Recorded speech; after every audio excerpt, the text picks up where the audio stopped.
Bloomberg Audio Studios. Podcasts, radio, news. The Stock Movers Podcast, your roundup of companies making moves in the stock market, harnessing the power of Bloomberg data. Let's take a look at some of the stocks on the move today. We're joined by Bloomberg's Lisa Mateo. Lisa, what are you looking at? All right, so we got to start with Tesla, right? Because you said it. The numbers were not good. The company missed on both revenue and earnings. In fact, the worst quarter in years. Results showed weakness in automotive business, tariff trouble, and expanding energy business.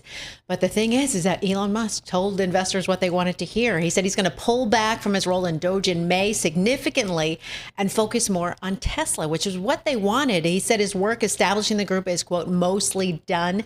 And it's created this tension, right? You've seen a lot of the protests that are going on. They've sprung up in recent months against his government work. And Tesla have been struggling, right? Slumping sales, rising costs from the trade war.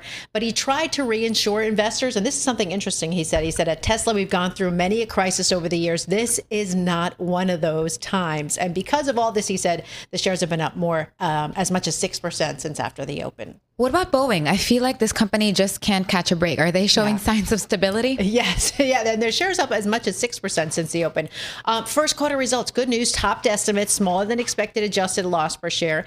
Here's the thing, too. It used $2.3 billion in free cash. The 3 months ended March 31st, ramped up jet production. So you know about the 737 MAX jetliner. Well, they want to raise output to 38 jets per month and then try and increase that to 42 units later this year. And that would really help generate the cash that's been used up by different things, right? The recent strike, manufacturing crisis too. Kelly Ortberg said 2025 is their turnaround year. I am flying a 737 MAX jet Saturday morning down there during North Carolina.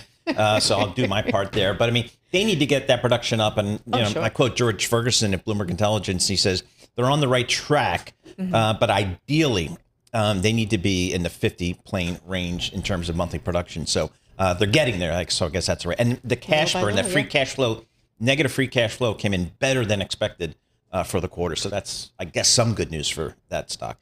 Another, just blue chip back in the day stock, AT&T. Yeah, and there's, a lot of competition, right? You have Verizon, you have T-Mobile, so a lot of competition. So they did share some good news. They attracted more new wireless subscribers than expected, 324,000 mobile phone customers. The first 3 months of the year, it's highly competitive. It comes after Verizon. You remember yesterday they reported a loss of subscribers.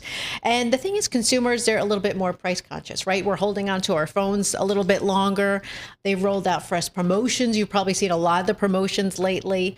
Also, a beat on revenue for AT&T grew to $30.6 billion. It also reiterated its 2025 full year guidance. But we continue with this, guys, because you have T-Mobile that's following up tomorrow. The Stock Movers Podcast from Bloomberg Radio. Check back with us throughout the day for the latest roundup of companies making news on Wall Street.